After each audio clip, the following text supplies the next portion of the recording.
Sorry, am I interrupting anything? Not really. You look absolutely beautiful. You truly belong here with us among the clouds. Thank you. Would you join me for a little refreshment? Everyone's invited, of course. Having trouble with your droid? No. No problem. Why?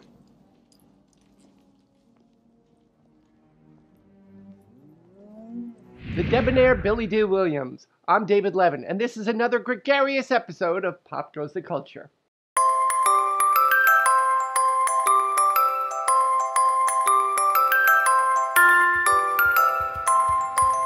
Unless you've been stranded on a planet in a galaxy far, far away, you already know that the new Star Wars is out. So today, we have my conversation with the one and only Lando Callresian, Billy Dee Williams. In part one, we'll talk about what it was like working with Diana Ross on Lady Sings the Blues, and of course, Star Wars. But we start the whole thing with his work on the unforgettable Brian song. What's going on? I mean, because he talks about three aspects of of the problems that we're facing and should be facing in the future. And it's based on climate change, based on China, the rise of China, and also terrorism. So I'm thoroughly depressed just reading this book. There's way too much going on right But now. it's a very informative book, though, I must say. And I think it's actually, from my perspective anyway, I think it's required reading. Which one is it called? The Why Geography Matters? Why Geography Matters. There's a lot of these books out right now. Yeah. I've been doing a whole lot of reading the last couple of years. It's a little like, come on, people, pay attention, right?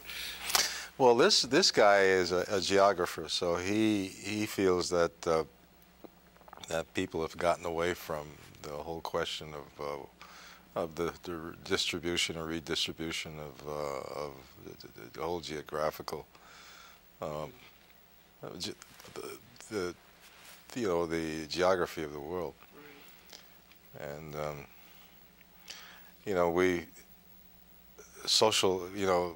there was that whole period, I guess, when I was a kid, and I never thought about it before, but when we were kids, we used to have specifically geography, as we had history and civics.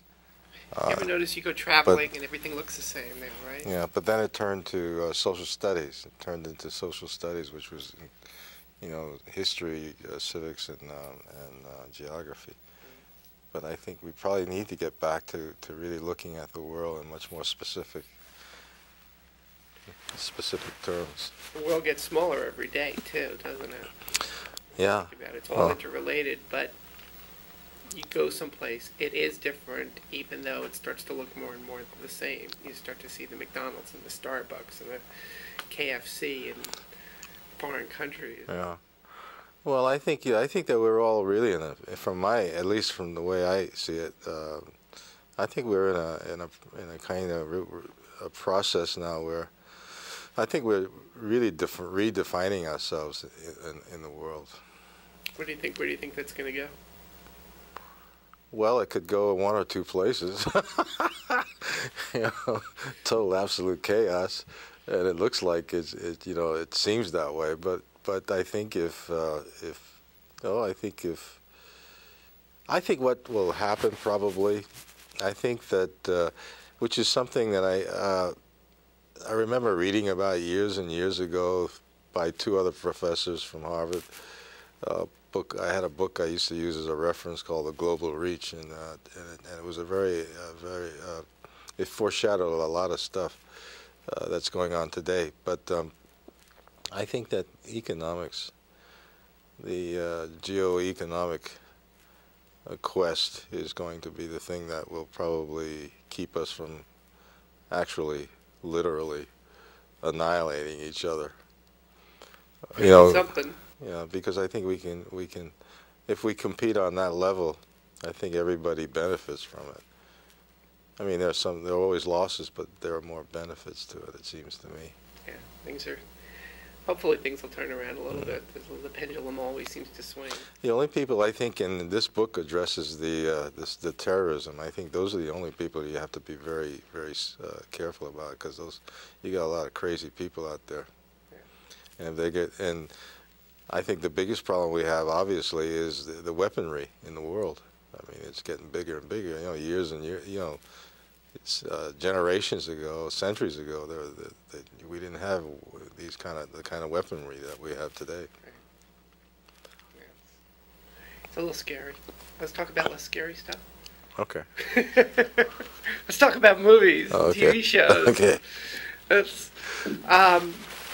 you've had quite a career. I mean, it's like, I don't think, I've seen so many of your movies, and I think that even if I saw half of them, it would still be a lot of them.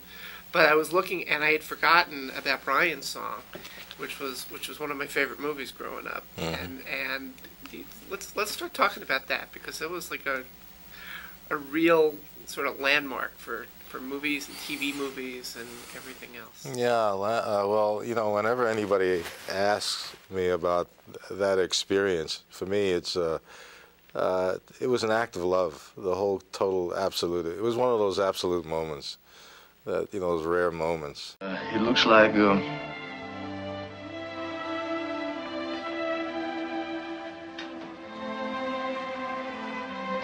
he might never play football again. Or for a long time.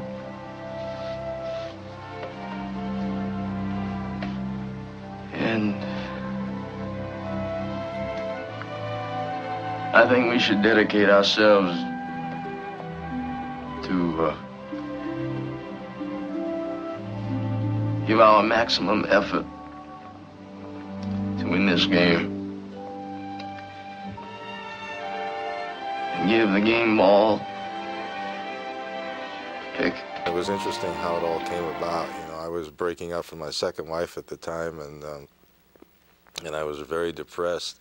So they asked me to come in and read for the role, and because I was so depressed, it worked very well for the for that particular side that I had to read. Who was it? Renee Valente, she called me, and she really liked me a lot. Do you remember her? She was one of the big casting ladies out here, directors out here. And and when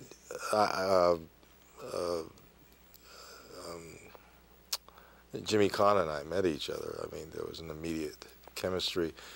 And the director, Buzz Kulick, was really an exceptional person. So the whole experience was very special. Yeah, but they took it to another level, though, because the TV movies at that time were just sort of these knockoffs. Well, sometimes they were sort of backdoor pilots, and this movie actually had real resonance and had a life beyond the TV show. Didn't it?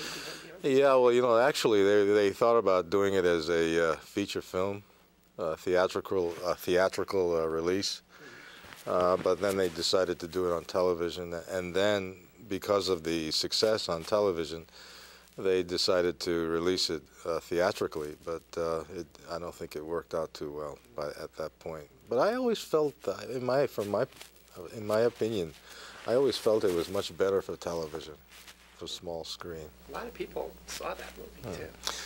For years, they would show it on television. I mean, it was like a required. You know, I think even in schools, it was required to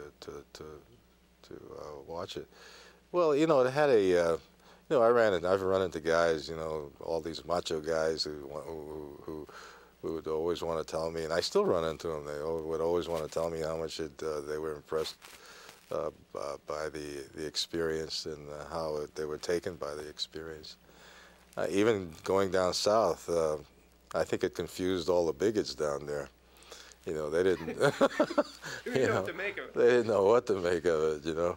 So I found that very interesting.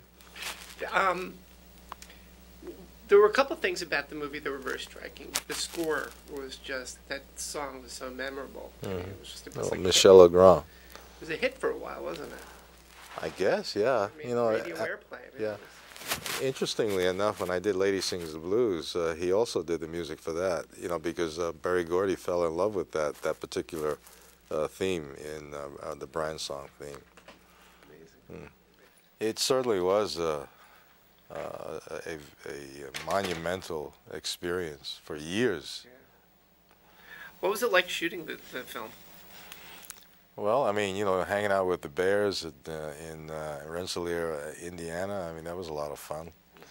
It was very interesting to be surrounded by killers and destructive people. I mean, these guys are, you know, I remember Jimmy Kahn decided he wanted to go out there and play football with them, and they almost destroyed him, because those guys are trained to destroy, you know. But it was a lot of fun meeting people like Butkus, of course, Gail Sayers. How did Gail Sayers react to the whole thing? Well, Gail is a very quiet kind of guy, and I remember, you know, I was really suited for that role. I mean, he and I almost were well, I think I'm better looking, but there was a lot of similarity in the physical similarities, and there was and of course I was always a kind of a very introspective kind of person, and he is extremely introspective, very quiet. So I even approached him one day and I said, you know, I don't think we need to really spend too much time with each other, because I really know you, I really feel you. I mean, there's a real simpatico. How did he react after the movie was over? Did he talk to you at all? Did you get No, I don't think we talked. Years later we talked. You know, I gave him, I think I presented an award to him at some point later on. But we had a very nice relationship. How about Brian Piccolo's wife in real life? Did she ever say anything to you, or did Jimmy Kahn? Well, she was a very nice lady, as I recall. Very sweet, very warm, very open. And years later, they made a remake of the movie, I understand. Did you ever get to see that? I heard about it. I don't know. I kept thinking, no, I just thought, you know, I had to be, you know, like about two young guys who came along, you know, two young producers who thought it was a great idea. No, but they decided, from what I gather, from what I've been told, it was more from the perspective of the ladies, from the wives. So that was a whole new twist that they put on it, but I don't think it worked out. I don't see how it could have worked out, actually. Well, it really, you know, because it's a classic. Yeah. You know, it's a real, true classic. But also, there were only 3 networks back then. Mm. You know, today, if somebody puts something on TV, the percentages of people who might actually get to see it are going to be small. But back then, if something was on one of 3 networks, especially something that was as acclaimed as Brian. Yeah, but this thing touched everybody in such a special way. I mean, it's, you know, it's ridiculous to try and play around with that whole situation. What was the impact of that movie? Huge, everywhere. You know, even when I traveled out of the country, it was people knew about it. How did it impact you personally or professionally?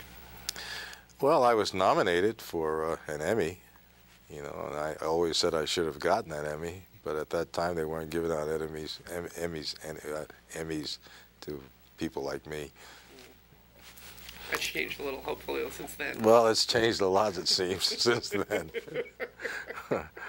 But I was also, at that time, too, I was doing a play with Hank Fonda called, what was it? Lincoln, oh, God, Jesus, my brain's not working. We were slated to go to Broadway with it, but we never got to Broadway. But I got nominated for a L.A. Drama Circle Critics Award for that character that I played. A character called IAT Best. I am the best. A wild character. Oh, God, my brain's not working. It'll come back to it, and we'll edit it in at just the right point. Okay. So, what came after Brian's song for you? I'm going to get a list. Well, Lady Sings the Blues. Was that the very next Yeah, song? that was the big change in my life. That suddenly I became this kind of matinee idol on the screen. It was something that's never, as far as the little brown-skinned boys like me were concerned, that never happened before. And that was a big moment in my life, changed my whole life, as a matter of fact. How so? Tell me. Well, I mean, you know, suddenly I was this romantic figure on the screen, and as a result, quite a few things happen in my life, you know. Every girl in my school wanted you. Your name was synonymous with. It's just unbelievable. I know, it was unprecedented. It never happened before, that whole situation. It was great. What was that movie like to do? I mean, you didn't know you were going to become a matinee idol before you went into the movie, certainly. No, although I had done romantic things like on stage. I mean, it was on stage with Laurence Olivier's wife, with Joni Plowright, back in 1960, and I played. We did a play called A Taste of Honey, and I played her lover in that. But of course, as Lady Sings the Blues, I didn't know that I was going to have the experience that I had. You know, where you had ladies fainting and you know, I mean, it was really it's been quite an interesting journey, I must say. I mean, you know, I'll never forget when the movie opened up in Detroit, and I was walking out of the theater, and this lady walked up to me, and she touched me, and she fell on the floor, on the ground. And I just looked at it and I thought, my God, I've heard about these kind of things, but I got really curious about what happens to the chemistry in your body, that causes that whole kind of thing. But I had a lot of those kind of experiences throughout the years. In your body and then something like that. I mean, how do you deal with something like suddenly you walk into the theater and you're a working actor, and you walk out of the theater, and suddenly you're an icon. Yeah, it's I guess it depends on the individual. I mean, for me, I think certainly at some period I got caught up in the whole, how do you say it, the whirlwind, yeah, the whirlwind of the whole thing.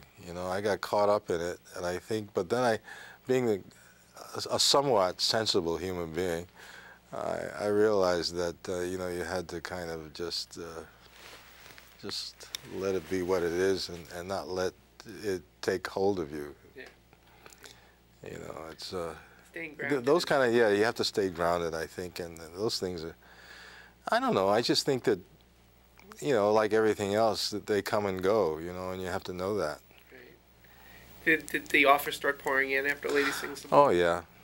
Yeah, I did quite a few things. Mahogany, obviously. Mahogany. Kind of a sequel of sorts, yes? I mean, it wasn't an actual sequel. Well, because the chemistry between the two of us was so good, and I think that Barry wanted to do a second movie with the two of us together. Right. So we became like the what do you call it, Tracy and Hepburn? Tracy Hepburn. Hepburn kind of thing. What was it like working with Diana? We had a lot of fun working together, It was a good time. Yeah. Was it your first time acting in Lady Sings the Blues? Yeah, that was her first time. She did pretty good, I thought. Yeah. What was your experience? I mean, you certainly had a little bit more experience. Was it easy to sort of? Yeah, we had, the moment we met each other, we responded to each other very easily. So there was no problem. As a matter of fact, when I auditioned for it, and I had forgotten my glasses that day, I'll never forget. Barry was sitting there, and he couldn't believe what was going on. And I kept saying, first of all, I hate reading for anything because I'm very bad at it. I figured, just give me the job, and I'll do the job for you. I'll give you what you want. I'll even give you more than what you want. But I forgot my glasses that day, and we did the reading. But what he recognized, and also right after, the reading wasn't very good, but he liked me anyway, because he recognized, and I did the reading with Diana, so he recognized that there was this, connection between the two of us. So when I did the test, I did a very bad test, but again, he saw the chemistry between the two of us, and after I did the test, he ran up to me and he said, "Look, you're Louis McKay, you're Louis McKay. And I just got to talk to these people over here, but you're Louis McKay. So that's how I got the role. Nice. That was a kind lucky of encouragement. Yeah, it was a lucky period in my life. I have to say, it was I think, it's very interesting how things happen, how there's this whole sequential thing that happens in your life where, one thing works and then it leads to something else. That period, because, a lot of people don't realize it, but I did that, the ladies, Louis McKay, I did the same year I did Gail Sayers. A lot of people think there was this big space in between, but it was within the same year. So I like to remind people of that because it just shows you, because I think a lot of times, especially when you get stuck into this whole romantic thing, everybody kind of sees you that way and they don't see you in any other way, And I know that I was a pretty good-looking kid, and, and it was, I think it was like a huge surprise for a lot of people. A lot of people didn't expect that to happen, but I got stuck into that, and I always I always saw myself as a character actor more than anything else. But you had the leading man looks. Yeah, right. But so you get kind of stuck with that, and especially if you're successful, with it, then you're going to get stuck with it. Okay, that's it for today. On my next show, Billy Dee Williams and I will talk about how he got the part in Star Wars and what it was like to play himself on TV. Don't miss it. See you next time. Thanks for watching.